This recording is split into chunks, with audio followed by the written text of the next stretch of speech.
How you doing? The Irish Times. And the Irish Times. Thank you. Get the I'll be sacked full in the morning broad if you don't. spectrum Yeah. of your abilities in there. You'll have no doubt come across this man's rather unique and astonishing interviews. He's now just written a book. He's become an author, you see. Yeah. And the book is entitled Troubadours and Troublemakers. Now, of course, Joe, you've interviewed like hundreds of people, and this, I gather, now having skited through it, read the only part of it that I've read. You didn't read it, you just skited through it. I've read the only part that I've read fully because I was completely fascinated by it, but that's another matter. I'll talk to you about that later. It's the introduction. This is an attempt to reflect cultural changes through the eyes and through the words of others. The first thing that struck me was, like, okay, the interviews are astonishing. I enjoy your writing. I think that has to be said. The flashy will get you everywhere, Gerry. Why not through your own words? Why not through your own words? Because even though in the Irish Times the interview is called the Joe Jackson interview, I don't believe that I'm more important than the people I am interviewing. So in the book there are 70 voices, and I mean there's no way I would try and reinterpret what Danny Morrison said to me one morning in 1988, what Richard Harris said in 1987. I think they just represent in a new context what they said, highly edited, is more truthful to the changes I perceived, or that were there. Now, you talk throughout the book about, or throughout the introduction at least, about change, about Irish psyche being a changing experience, of being a fluid experience. Yeah. And you trace that right up to one fellow who you didn't believe in for very long, Bono, and you see eventually that he actually understands that as well. Sure. In Zooropa. Take us into one of the interviews. Now, for instance, just one of the ones you've mentioned there, which was very extensive, in fact, in its original form on tape, the Richard Harris interview. What did he tell us about Ireland? Well, the reason, I mean, there are very floating parameters on the book. You know, I felt Richard Harris should be included because of how Irish he is in a quintessential way.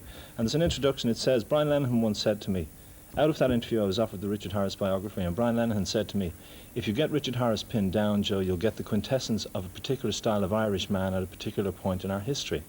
And that relates to his chauvinism, sexism, his romanticism, his tendency towards violence, all these aspects, the fact that he's a poet, and I just felt, let him describe who he is in the most intimate details, as he did, and that was an extraordinary interview because it was... How did you achieve that? How did you get him that relaxed? I've met him many times, he's never been that relaxed with me. Well, I mean, also his brother, yeah, I know, he hasn't, I mean, it's not boasting, but he hasn't been that relaxed with many people. Even his brother came up to me, like, at the premiere of In the Name of the Father and said, Richard told you stuff that even his family doesn't know. How did you do that?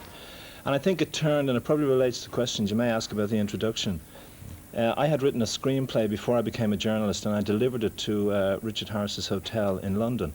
It was about a conflict between a father and son, and I thought, because of his own situation with one of his sons and my situation with my father, perhaps he could act in it or do it as a film or a play. And when we did the interview for Hot Press 5 years later, he remembered that. So he kind of hooked into the at that level, and there was a fight at the beginning where he started slapping the questions I had. You know, I was holding them and he's just kind of saying, you're a real clever guy, you come here with these questions and you think there are answers. There are no answers. You know, yeah, smart ass. Yeah. And it was like, were you frightened? There are no answers. No, I was very angry. Which was great. You know, it's either like you can get frightened or you can get angry, you want to hit him and you walk out and you lose the interview. So I shook the questions and I just said, it doesn't invalidate the questions. And he burst out laughing and he said, let's do the interview. Great. So it was and that was a great lesson for me to learn, not to kowtow to people like Richard Harris. So I think then for the next 2 hours he just tended to reveal himself in a way that, as I say, even when I've interviewed him again, and as I say we were supposed to do the book, that afternoon, that set of conversations were just, to me, staggeringly honest. You know, and they also gave me inspiration to be as honest when I write the introduction. And you, there's buckets more. I'd love to hear the rest of the Harris interview, or the rest, because you have the tape still. Yeah. Now, the interview, you know, somebody said you must read the interview, Gerry. Whatever else you do about this book, you read the interview. I have a terrible habit of reading books from the back page, particularly with people I'm interviewing myself. All right. But I'm reading, and I'm already set up because they've told me what they think the introduction's like. And this man emerges out of the introduction, this extraordinary man, his father, this man who introduces him to Eric Fromm, who insists that he reads Playboy, who introduces him to Joyce, and who dies in your arms. I mean, I want a book about this man. Yeah, thank you. No, you're about like the fifth. Everybody, and I don't know that I didn't get it wrong. Somebody said to me that there's so many people responding to it's about a 100,000 word book. There is 4,000 words on myself, which was very much inspired by Nuala O'Phelan on The Late Show. I had written an intro and I scrapped it, and I said, I really have to say what this Paddy's, and I can say that, this Paddy's state of Irishness is. So when I got to write about my father, I just found myself confronting things that maybe for 10 years as an interviewer I'd never addressed. And it's easy to get other, well, I mean, I've made other people turn their lives and souls inside out, including Harris or Bono or whoever, about familial situations, love situations, conflicts, how they define who they are as Irish people in the 1980s or 90s. But a close friend said to me, and she was being critical, she said, you're very clever because that was like self-evasion. You know, you've made them do it while you avoid doing it. And then I found when I was writing the introduction that all this stuff about my father's past, and my mother's, because she's not left out of it, just kind of tumbled out of me. This is an extraordinary man, though, who seemed to go through something, actually, I have to admit, that I went through when I was in my early teens, this hatred of being Irishness. Irish. Okay. How much of an impact did that have on you? Well, why did you feel it? Sorry for turning I felt it because I really believed that Ireland was dead and Top of the Pops had killed it. Which was not the 70s, late 60s, early 70s. Yeah. Okay, just Top of the Pops. Yeah, but there was a few other things. All right, okay. Yeah. Well, no, but that's what comes across in the introduction. And somebody came over to me even tonight, like Mike Maloney came over and he said, I read your introduction and it reminded me of how our family used to say anything Irish is inferior, and not just pop culture. And my father did do that because, and Dunleary, apparently it's a tendency in Dunleary, because Ronnie Drew told me in another interview that I didn't use, that when he was growing up in Glasgow, it was said, the worst thing you could say about somebody is, he's very Irish. In that area. So my father grew up with that whole sense of... This guy was virulent, though.